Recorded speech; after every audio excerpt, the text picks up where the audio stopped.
Good morning students. Class 10th हमारा chapter चल रहा था द सेंट्रल गवर्नमेंट। उसमें नेक्स्ट टॉपिक है द प्राइम मिनिस्टर।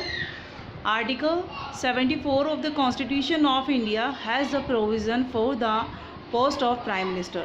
आर्टिकल 74 के अंदर भारतीय संविधान के अंदर व्यवस्था की गई है कि प्राइम मिनिस्टर जो है उसकी पोस्ट रखी जाए। Appointment of the prime minister, prime minister को अपॉइंटमेंट देने का जो अधिकार जो होता है, यानी कि उसको किस तरह से चुना जाता है, तो ये हेड ऑफ़ द लीडर होता है।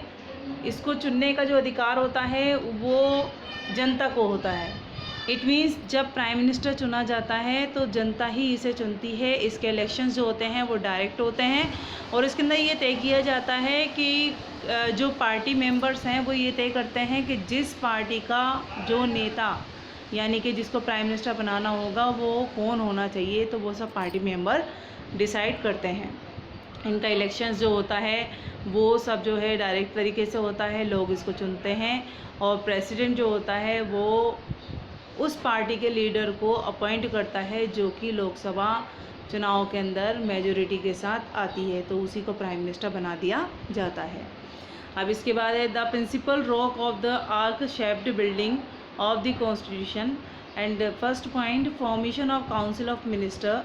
तो the first work of prime minister after assuming his charge is to form council of minister. Only prime minister has to decided the that was should be the number of ministers and who should be a minister under the legal range।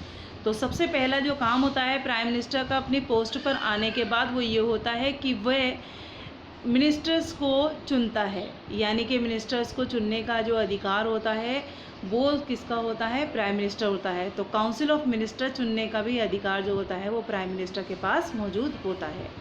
Distribution and changes of the portfolios from among the ministers। तो prime ministers act according to his discretion in the distribution of portfolios amongst the ministers and generally no one make any objections in the final distribution of portfolios by the prime minister. जो portfolios तैयार करने का जो अधिकार होता है और distribution करने का जो अधिकार होता है, यानी कि मिनिस्टर्स के पास किस तरह से पोर्टफोलियोज भेजे जाएंगे, कैसे पोर्टफोलियो तैयार किया जाएगा, कैसे उनके पास क्या क्या जो है सब्जेक्ट्स रखे जाएंगे, वो सब जो डिस्ट्रीब्यूट करने का जो अधिकार होता है, जो राइट होता है, वो प्राइम मिनिस्टर के पास होता है।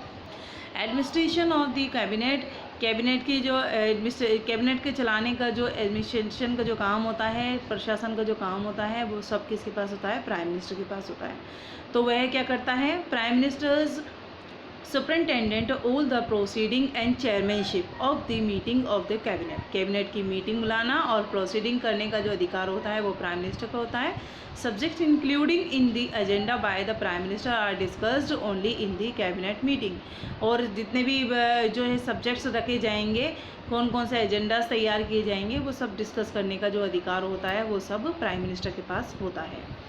नेक्स्ट इसका जो है फोर्थ पॉइंट वो है coordination among various department of the governance. Prime ministers establish coordination amongst all the departments of government so that it would work as a unit. तो एक यूनिट के हिसाब से प्राइम मिनिस्टर ये काम करता है और ये जो गवर्नमेंट के जितने भी डिपार्टमेंट्स होते हैं उनके अंदर कोऑर्डिनेशन बिठाने का, कोऑर्डिनेशन स्थापित करने का उस अधिकार जो होता है वो प्राइम मिनिस्टर के पास होता है। Leader of Lok Sabha, prime minister is the leader of Lok Sabha principally and all the law making functions are the performed in his leadership। All government bills including annual budget are prepared under his supervision only। तो leader of Lok Sabha का जो leader होता है वो prime minister होता है, क्योंकि लोकसभा में जितने भी सैद्धांतिक रूप से जितने भी सिद्धांत, जितने भी नियम बनाए जाते हैं, जितने भी कानून के बनाने का जो फंक्शंस जो होते हैं, लॉ मेकिंग का जो काम होता है, वो सब जो है प्राइम मिनिस्टर की लीडरशिप के अंडर में होता है। और इसके अंदर जो है एनुअल बजट भी शामिल होता है, उसको तैयार करने का जो अधिकार, जो प्रिपेयर करवाने के लिए जो राइट जो होता है वो भी प्राइम मिनिस्टर के पास ही होता है। Link between the president and the cabinet, तो on the issues of public importance of the contact with the head of the nation can only be made via Prime Minister. He apprises the President about the discussion of cabinet and also transmits President's advice to the cabinet. तो जो president और cabinet दोनों के बीच की जो कड़ी का जो काम करता है वो प्राइम मिनिस्टर करता है। यानी कि कोई भी अगर काम करवाना होता है तो प्राइम मिनिस्टर की जो बात होती है वो अगर कैबिनेट में रखनी होती है तो प्राइम मिनिस्टर अपना वर्क करता है। कैबिनेट के जो बात होती है वो प्राइम मिनिस्टर तक पहुंचानी होती है तो वो भी काम जो है प्राइम मिनिस्टर करता है। प्रेसिडेंट तक पहुंचानी होती है तो वो प्राइम मिनिस्टर करता है। तो कहने का मतलब ये दोनों के बीच की जो कड़ी का जो काम है वो प्राइम मिनिस्टर करता है।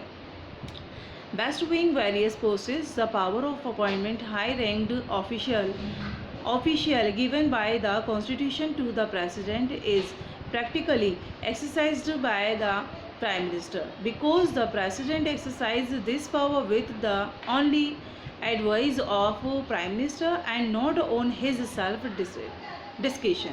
तो इसमें क्या होता है कि जो अलग अलग जो पोस्ट रखी जाती हैं उसके अंदर उनको चुनने का जो अधिकार होता है, तो भारत के संविधान में वो सारे अधिकार जो है प्रेसिडेंट को दिए जाते हैं प्रैक्टिकली तौर पर। वैसे तो सैद्धांतिक रूप से तो प्रेसिडेंट के पास दिए जाते हैं, बट प्रैक्टिकली जो राइट जो होता है, मेन जो राइट जो होता है वो प्राइम मिनिस्टर के पास होता है।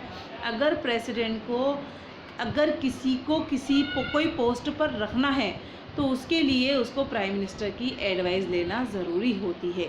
तो जितने भी पावर्स जो दी जाती है वो प्राइम मिनिस्टर को दी जाती है, और जो मतलब कहते हैं सैद्धांतिक रूप से प्रिंसिपल तौर पर जितने भी पावर्स जो होते हैं वो इंडियन प्रेसिडेंट के पास होते हैं।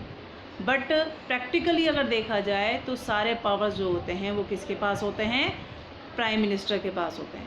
कुछ भी अगर वर्क करना होता है प्रेसिडेंट को तो उसे प्राइम मिनिस्टर की एडवाइस लेना ज़रूरी होता है। यानी कि उसको मस्ट है कि उसे प्राइम मिनिस्टर की एडवाइस लेना ही ज़रूरी है।